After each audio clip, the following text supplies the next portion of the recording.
Hello दोस्तों, नमस्कार। जून 2023 का जो पेपर हुआ था यूजीसी नेट का, उसको आज हम हल कर रहे हैं। उसका 5वां भाग हम हल कर रहे हैं। इससे पहले हमने 4 भाग हल किए हैं और उन चारों के लिंक जो हैं नीचे दे दिए गए हैं, आप जा करके चेक कर सकते हैं। चलिए आज का सवाल देखते हैं। सवाल नंबर 73 क्या कहता है कि प्रिय प्रवास का प्रथम सर्ग एक ही छंद में रचा गया है, वो छंद कौन सा है? तो प्रिय प्रवास आपको पता है हरियों जी की रचना है। 1914 में ये रचना आई थी, 1914 में ये रचना आई थी। और इसका पहला वाला सर्ग जिसकी पंक्तियां आपको याद भी होंगी, दिवस का अवसान समीप था, गगन था कुछ लोहित हो चला, तरु शिखा पर थी अबराज थी, कमलिनी कुल वल्लभ की प्रभा, वो वाली पंक्तियां, उनमें छंद कौन सा था? ये देखिए, दिवस का अवसान समीप था, ये वाली पंक्तियों को अगर वर्ण के हिसाब से देखें, ये वार्णिक छंद है। तो वर्ण इसमें 12 वर्ण बनते हैं पहले चरण में। तो 12 वर्ण में होता है द्रुत विलंबित छंद। द्रुत विलंबित छंद, इसका लक्षण आपको पता ही होगा कि द्रुत विलंबित महानभो भरौ। इसमें 2 शब्द आते हैं कि महानभो भरौ, नभो भरौ, नभो भरो। नभो भरो का मतलब है कि नगण, भगण, भगण और एक रगण। ठीक है, तो 4 और 4 थी 12, तो 12 वर्ण का ये बनता है द्रुत विलंबित छंद। तो इसका सही उत्तर हो जाएगा द्रुत विलंबित छंद। हालांकि सादुल विकृत की बात करें तो उसमें 19 वर्ण बन जाते हैं, तो वो एक बड़ा छंद है, लंबा छंद है। और रही बात इसकी मंदाक्रांता की, तो मंदाक्रांता में संख्या जो है वो भी ज़्यादा हो जाती है, उसकी संख्या 17 वर्ण हो जाती है मंदाक्रांता की। और बसंत तिलका छंद की अगर हम बात करें तो बसंत तिलका में 14 वर्ण बन जाते हैं। तो इसमें द्रुत विलंबित छंद बिल्कुल सही उत्तर होगा आपका। चलिए आप जाते जाते जरूर ये बताइए कि हरियों जी की जो रचना थी प्रिय प्रवास, उसमें कितने सर्ग थे? ये आप हमें कमेंट करके जरूर बताइएगा। चलिए अगले सवाल की तरफ आते हैं। अगला सवाल क्या कहता है? 74 नंबर, भक्ति आंदोलन पर किस कवि ने गंभीरता से विचार किया है? भक्ति आंदोलन पर किस कवि ने गंभीरता से विचार किया? इस शब्द को पकड़िए, गंभीरता के साथ किसने विचार किया है? ऑप्शन है मुक्तिबोध, रघुवीर साहे, राजेश जोशी, ओम प्रकाश वाल्मीकि। और इसका सही उत्तर है मुक्तिबोध। मुक्तिबोध ने क्या कहा था? मुक्तिबोध ने सीधा सीधा कहा था कि भक्ति आंदोलन का जो उदय हुआ है, भक्ति आंदोलन का जो उदय हुआ था वो ऐतिहासिक सामाजिक शक्तियों के रूप में जनता के कष्टों और दुखों से हुआ था। ये एक गंभीर बात उन्होंने की थी। उनका कहना था कि जो सामाजिक शक्तियां हैं और ऐतिहासिक सामाजिक शक्तियों के रूप में जनता के कष्टों और दुखों से भक्ति आंदोलन का उदय हुआ है। गंभीरता से विचार करते हुए उन्होंने ये बात रखी थी। तो इसका सही उत्तर होगा मुक्तिबोध। सही है। सवाल नंबर 75 की तरफ अब चला जाए। 75 क्या कहता है? तो 75 में आते हैं, मनुष्य के मन से सुंदर कुछ नहीं होता, मनुष्य के मन से सुंदर और कुछ नहीं होता, ईश्वर यदि है तो मनुष्य के मन में ही समाये हुए हैं। मानस का हंस की पंक्तियां हैं और ये संवाद आपको बताना है, ये संवाद किसका है? मानस का हंस आपको बताना है कमेंट करके। ये उपन्यास जो आया था मानस का हंस, इसका प्रकाशन वर्ष कितना था? ठीक है, ये मैं नहीं बता रहा हूँ, मैं आपको ये बता देता हूँ कि मानस का हंस में ये कथन जो कहा है कि मनुष्य के मन से सुंदर और कुछ नहीं होता, ईश्वर यदि है तो मनुष्य के मन में ही समाया है, ये बात ऑप्शन किसने कहे है? तुलसीदास, गंगाराम, नरहरिदास, मोहिनी। तो ये कथन मोहिनी का है। ये कथन किसका है? मोहिनी का है। तो इसका सही उत्तर क्या हो जाएगा? मोहिनी। ठीक है। सवाल नंबर 76 पर अब चला जाए। 76 क्या कहता है? 76 कहता है कि नागार्जुन की जो कविता है कालिदास, कालिदास में से निम्न में से किसका उल्लेख है? नागार्जुन की कविता है कालिदास, उसमें से किसका उल्लेख है? ऑप्शन है विक्रम का, यक्ष का, शकुंतला का, इंदुमती का और अज का। देखिए, जब आप कालिदास कविता को पढ़ते हो, इंदुमती के मृत्यु शोक पर अज रोया या तुम रोए थे, इन सब का जिक्र है उसमें। तो विक्रम का तो नहीं है, यक्ष का जिक्र है और इंदुमती का भी जिक्र है और अज का भी जिक्र है। शकुंतला का नहीं है, विक्रम का नहीं है, तो अज, इंदुमती और यक्ष, इन 3 का है। तो बी डी ई, तो बी डी ई कहाँ बैठते हैं? ये ऑप्शन नंबर 4, ये इसका सही उत्तर हो जाएगा। 76 का नंबर 4। ठीक है। अब चलते हैं 77 पर। भारतवर्ष की उन्नति कैसे हो सकती है? ये आपका निबंध है, भारतेंदु हरिश्चंद्र का निबंध है। और इस निबंध में भारतेंदु जी ने जो कहा है कि इस निबंध में भारतेंदु ने सब उन्नतियों का मूल किसे माना है? सब उन्नतियों का मूल किसे माना है? ऑप्शन हैं धर्म, संस्कृति, भाषा, कृषि। तो इसमें सीधी सीधी एक पंक्ति आती है कि सब उन्नतियों का मूल जो है वो धर्म है। कौन है? धर्म। भारतेंदु ने धर्म को सब उन्नतियों का मूल माना है। तो 77 में साफ साफ कहा जा सकता है कि सब उन्नतियों का धर्म कौन है, सब उन्नतियों का मूल कौन है, धर्म है। ठीक है, अब बात करते हैं सवाल नंबर 78 की। 78 का नंबर क्या कहता है, मालवी का केंद्र कौन सा है। देखिए मालवी एक भाषा आपको पता होगा। मालवी का केंद्र आपको बताना है कौन सा है। मालवी का केंद्र इंदौर है। मालवी का केंद्र इंदौर है। मालवी भारत के मालवा क्षेत्र की भाषा है। कहाँ की, मालवा की। तो मालवा क्षेत्र की भाषा है और इसका क्षेत्र तकरीबन मध्य प्रदेश और राजस्थान का इलाका है, उसमें ये समाई हुई है। ओकार बहुला ये भाषा है, आपको पता है, ओकार बहुला भाषा है ये। ठीक है, तो सोरसैनी अपभ्रंश के राजस्थानी हिंदी के अंतर्गत ये बोली आती है। उज्जैन, राजगढ़ और इंदौर, देवास, ये वाला जो इलाका बनता है, ये वाला मालवी का एरिया बनता है। यहाँ केंद्र पूछा गया है तो केंद्र इसका इंदौर रहता है। ठीक है, चलिए अगले सवाल की तरफ आते हैं। सवाल नंबर 79 देखिए कितना प्यारा सवाल बना है। तीसरी कसम एक कहानी थी, आपको पता है कहानी किसकी थी, फणीश्वरनाथ रेणु की। प्रकाशन वर्ष क्या था वो आप हमें कमेंट करके जरूर बताइएगा। तो उसके अनुसार हीराबाई का संबंध किन दो कंपनियों से है। देखिए हीराबाई उसमें एक कैरेक्टर है, हीरामन हीराबाई, दो ही कैरेक्टर उसमें मुख्य तौर पर सामने आते हैं। तो कौन सी कंपनियों के साथ उसका संबंध दर्शाया गया है, Rohta company Jagmohan company, Mathura Mohan company Jagmohan company, या फिर सगुन कंपनी रोहता कंपनी, या फिर मथुरा मोहन कंपनी और रोहता कंपनी। तो इसका सही उत्तर होगा मथुरा मोहन कंपनी और रोहता कंपनी। देखिए मथुरा मोहन कंपनी में हीराबाई जो बनी थी वो लैला बनी थी। मथुरा मोहन कंपनी में क्या बनी थी, लैला। और हीरामन ने 7 साल तक मेले की लादनी की थी, पता ही होगा आपको। इसमें एक दूसरा रोहता कंपनी है, रोहता कंपनी में इसका रोल था गुलबदन का। गुलबदन ये बनी थी, क्या बनी थी, गुलबदन। ठीक है, उसमें एक गीत भी आता ना कि तेरी बांकी अदा पर मैं खुद हूँ फिदा, वो वाली जो बातें आती हैं। तो मथुरा मोहन कंपनी और रोहता कंपनी, इन दो कंपनियों के साथ हीराबाई का संबंध रहा है। इस फिल्म में, फिल्म भी बनी है आपको बता दें, तो इस कहानी में। तो 79 के बाद अब बात करते हैं 80 की। 80 नंबर क्या कहता है, दो कथन आपको नीचे दिए गए हैं और दो कथन में से आपको बताना सही कौन सा है और गलत कौन सा है। देख लेते हैं सवाल क्या कहता है।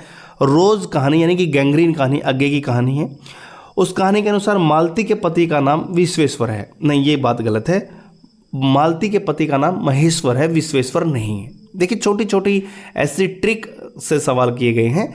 विश्वेश्वर वहाँ लिख दिया गया है और वे एक छोटे से रेलवे स्टेशन के स्टेशन मास्टर हैं। ये बात भी गलत है, वो रेलवे स्टेशन के स्टेशन मास्टर नहीं है, वो डॉक्टर हैं, वहाँ पेशेंट देखते हैं। आपको पता ही होगा ये कहानी जब आपने पढ़ी है, नाम उनका महेश्वर है और वो वहाँ पर डॉक्टरी का काम करते हैं, स्टेशन मास्टर वो नहीं है। ठीक है, तो ये कथन आपका गलत हो गया। दूसरा, चीफ की दावत, ये भीष्म साहनी की कहानी। चीफ के आग्रह पर माँ ने एक पुराना टप्पा गाया था। टप्पा आपको पता है पंजाबी में जो गीत होते हैं, गीत की शैली जो होती है वो टप्पा होता है। जगजीत सिंह का नाम आपको ध्यान में ही होगा, जगजीत सिंह टप्पो के लिए जाने जाते थे। तो दो पत्तर अनारा दे, ये गीत गा करके सुना था, बिल्कुल सही है।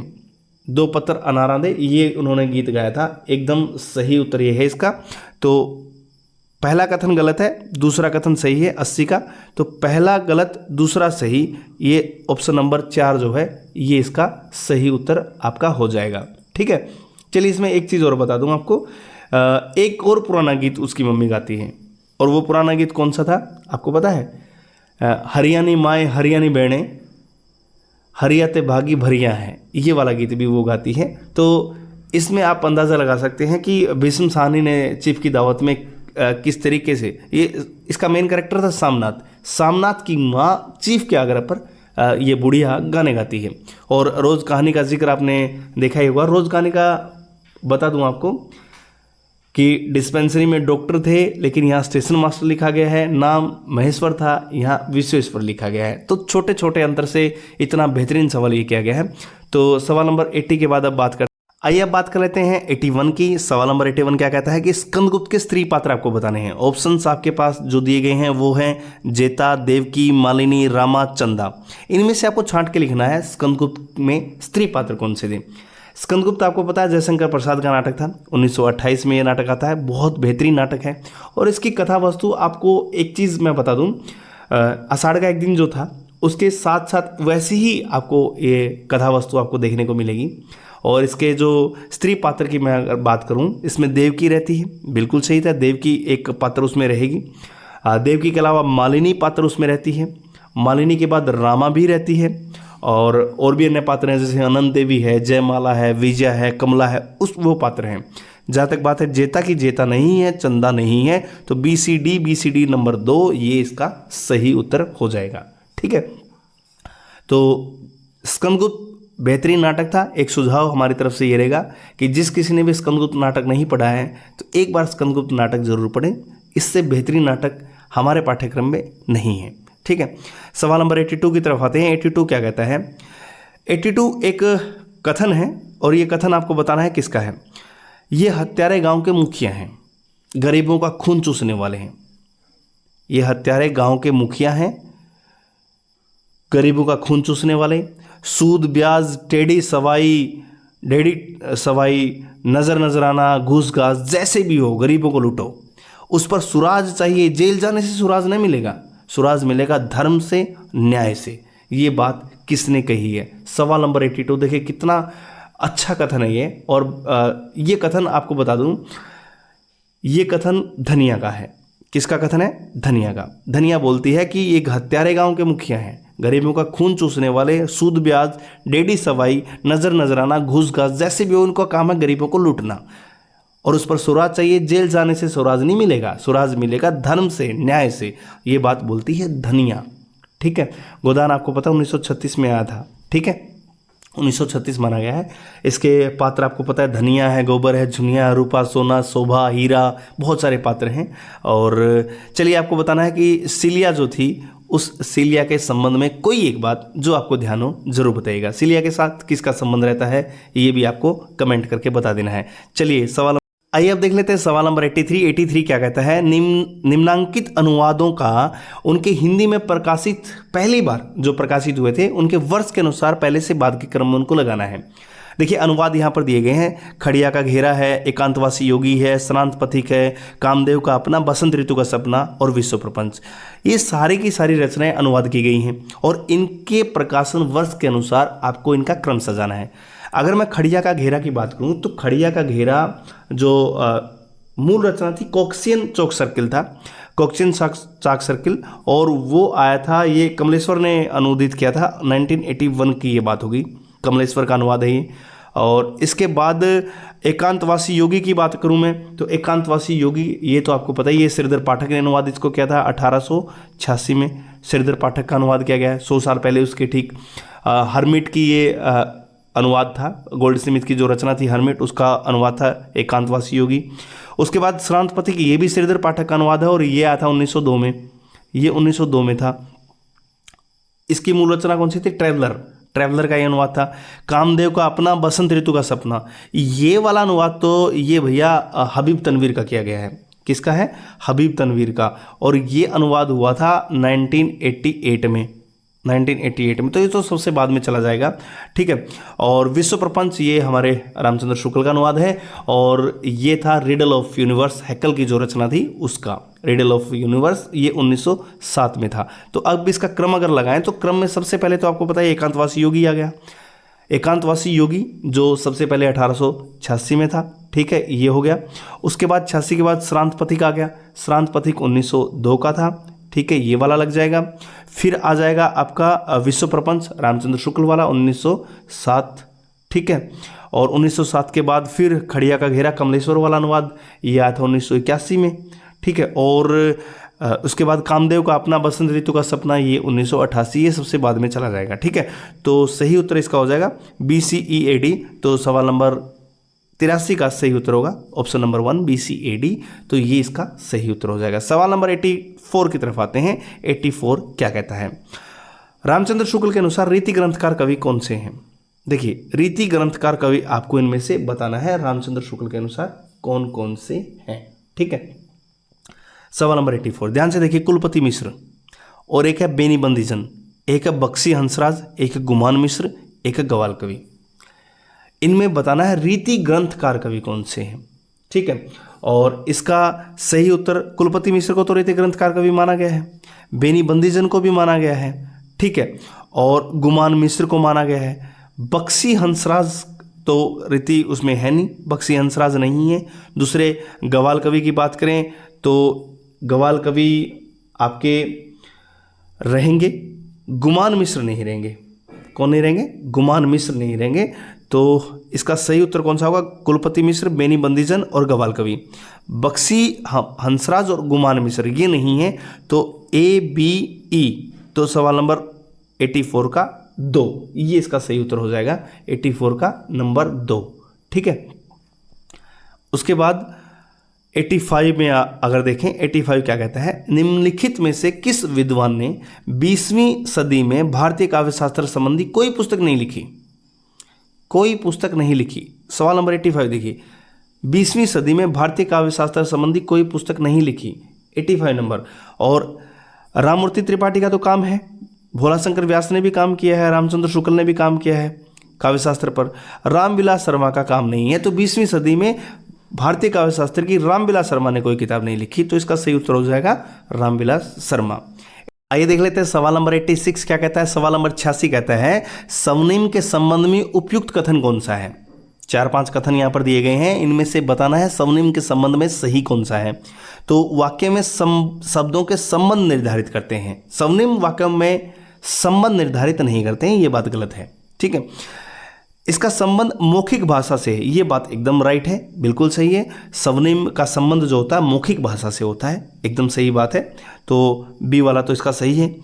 सार्थकता की दृष्टि से शब्द लघुत्तम इकाई है, शब्द लघुत्तम इकाई नहीं है, ये बात गलत है, ठीक है। शब्द लघुत्तम इकाई नहीं है, ये वाला गलत हो गया। यह उच्चरित भाषा की लघुत्तम इकाई है, ये बात सही है कि जो स्वनिम होता है यह उच्चरित भाषा की लघुत्तम इकाई होता है, ये सही है, इसमें कोई संदेह नहीं, ये आपका एकदम से सही है। और उसके बाद इसका ज्ञान भाषा के शुद्ध उच्चारण को जानने में आवश्यक है, स्वनिम का ज्ञान भाषा के शुद्ध उच्चारण को जानने में सहायक है, ये भी सही है। भाषा का शुद्ध उच्चारण हो रहा कि नहीं हो रहा, ये ज्ञान हमें कौन देगा? ये कौन बताएगा? स्वनिम बताएगा। तो इसलिए उच्चरित भाषा की लघुत्तम इकाई भी स्वनिम को माना जाता है, और इसका संबंध केवल और केवल मौखिक भाषा से है। तो बी वाला सही है, डी वाला सही है और ई वाला सही है। तो बी डी ई कहाँ बनता है? Option number 3। तो ऑप्शन नंबर 3 86 का ये इसका सही उत्तर हो जाएगा। अब 87 पर आते हैं। 87 क्या कहता है? लाल पान की बेगम, ये कहानी है, और लाल पान की बेगम का पात्र यहाँ पर दिए गए हैं, स्त्री पात्र दिए गए हैं, उनमें से आपको बताना है कौन कौन से स्त्री पात्र लाल पान की बेगम में हैं, ठीक है। तो 87 में अगर हम बात करें तो सुहासी एक पात्र यहाँ पर दी गई है। कौन है? सुहासी। एक पात्र है चंपिया, एक है ज्योतिया, एक है मखनी फुआ, एक है सुंदरी। ये 5 पात्रों में से आपको छांट के लिखना है कौन सा पात्र लाल पान की बेगम का है, ठीक है। तो अब यहाँ देखिए, चंपिया की माँ, चंपिया तो उसमें लाल पान की बेगम में रहती है चंपिया, और एक पात्र रहती मखनी फुआ, और एक पात्र रहती सुंदरी। तो आपको पता होगा सुहासी इसका पात्र नहीं है, ज्योतिया उसका पात्र नहीं है, चंपिया, मखनी फुआ और सुंदरी, ये तीनों पात्र लाल पान की बेगम के हैं। तो सवाल इस तरीके से पूछा जा रहा है, केवल एक पात्र नहीं आ रहा, सारे के सारे पात्र आपको याद करने पड़ेंगे, हर पात्र को खंगालना पड़ेगा, कोई भी पात्र आपसे पूछा जा सकता है। और उनका देखिए सीक्वेंस भी लगानी आ रही है, और उनको छांटना भी आ रहा है, हर तरीके से सवाल पूछा गया है। इतनी बेहतरीन ढंग से ये इसमें सवाल किए गए इस पेपर में, सच में मज़ा आ गया इसको देखते हुए। आइए बात कर लेते हैं सवाल नंबर 88 की। 88 क्या कहता है कि पाश्चात्य काव्य चिंतकों को उनके जन्म वर्ष के अनुसार पहले से बाद के क्रम में आपको व्यवस्थित करना है, लगाना है। तो एक एक करके हम इनको देख लेते हैं, बड़ा आसान सवाल है ये, मुश्किल है नहीं बिल्कुल भी। आइए रिचर्ड्स है, मैथ्यू अर्नोल्ड है, कॉलरिज है, विलियम वर्ड्सवर्थ है और टी.एस. इलियट है। इन सब का क्रम आपको व्यवस्थित करके रखना है।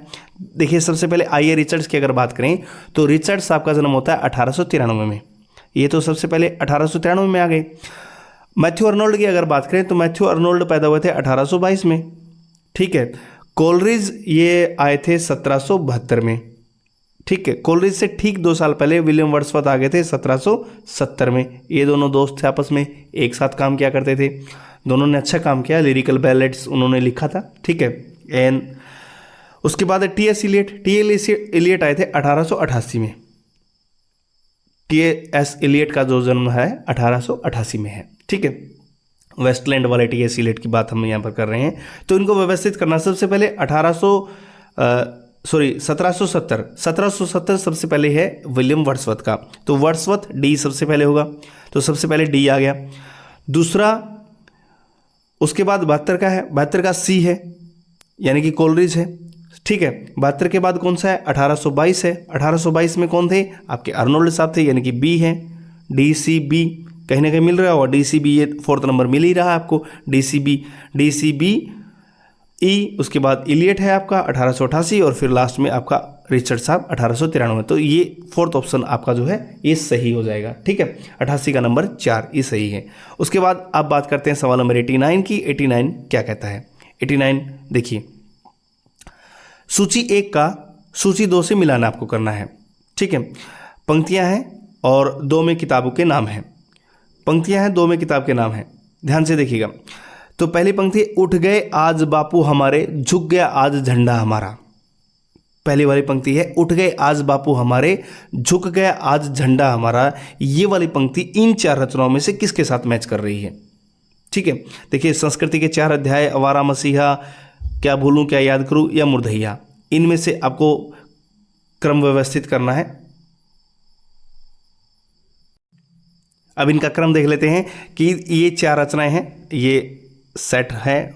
ठीक है, उठ गए आज बापू, झुक गए आज झंडा हमारा। तो ये वाली रचना कहाँ से गई थी? ये वाला गीत जो था वो लिया गया था क्या भूलूं क्या याद करूं से। इस वाली सूची में अगर हम देखेंगे, सोने की थारी में जेवना परोसो, राम जेवना जेवे हमारा बलमा। सोने की थारी में जेवना परोसो, रामा जेवना ना जेवे हमारा बलमा। ये वाली पंक्ति, ये वाला गीत जो है ये मुर्दहिया में से लिया गया है, नंबर 2, इसके साथ ये मैच हो जाएगा। उसके बाद, तुलसी गंग दो भय सुकवियन के सरदार, तिनके काव्यन में मिली भाषा विविध प्रकार। ये हमारी संस्कृति की बात है, संस्कृति के 4 अध्याय से ये लिया गया है, वहाँ पर ये गीत प्रयोग हुआ था। और जीवन मंथन से निकला विष, वह जो तुमने पान किया, और अमृत हो बाहर आया, उसे जगत को दान दिया।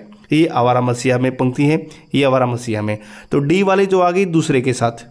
ठीक है, सी वाला जो मिला था तुलसी वाला, ये वाला संस्कृति के 4 अध्याय के साथ ये मिला, सी का पहला और डी का दूसरा। उसके बाद सोने की थारी में जोना परोसो, ये वाला मुर्दहिया का है, ये वाला चौथे के साथ मैच कर गया।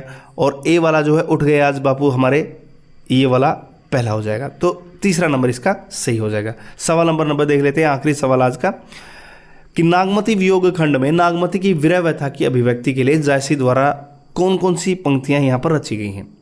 सीधे सीधे अंदाज में अगर बताऊं तो नागमती की विरह व्यथा की अभिव्यक्ति के लिए जायसी द्वारा रचित पंक्तियां कौन सी हैं जो नागमती वियोग खंड में ली गई हैं?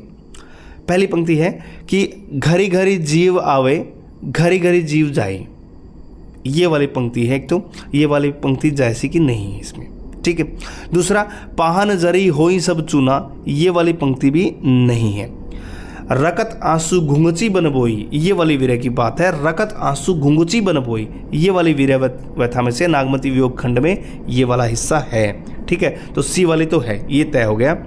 उसके बाद, हृदय पेठी विरह कटनसा, हृदय पेठी विरह कटनसा, ये वाली पंक्ति भी उसमें है, विरह में है। तो विरह में 1 पंक्ति 2 पंक्ति, 2 तो ये हो गई। और सहस सहस दुख एक एक सांसा, इतना दुख हो गया कि एक एक सांस में वो प्रतीत हो रहा है, सहज सहज दुख एक एक सांसा, तो ये वाली पंक्ति भी है। तो सी डी ई ये तीनों पंक्तियां जो हैं हमारी नागमती वियोग खंड में ली गई हैं। नागमती की विरह व्यथा को बताने के लिए ये तीनों पंक्तियां आई हैं। कौन कौन सी हैं?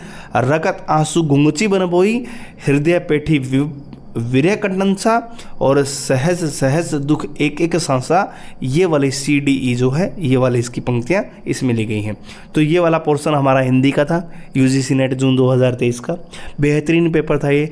आई थिंक आज तक जितने भी पेपर हमने हल किए हैं सबसे बेहतरीन नमूना अगर किसी पेपर का था तो जून 2023 वाला पेपर था। तो बहुत ही प्यारा पेपर है। ऐसे पेपर अगर आते हैं निश्चित तौर पर हिंदी साहित्य में श्रीवृद्धि अमूमन होती है और बहुत कुछ सीखने को मिलता है, बहुत कुछ जानने को मिलता है। उम्मीद करते हैं आपको पेपर अच्छा लगा होगा। यदि पेपर अच्छा लगा तो लाइक शेयर सब्सक्राइब ज़रूर करिए। थैंक यू सो मच, बने रहिए हमारे साथ। फिर अगले पेपर में आपसे मिलते हैं। बहुत बहुत धन्यवाद।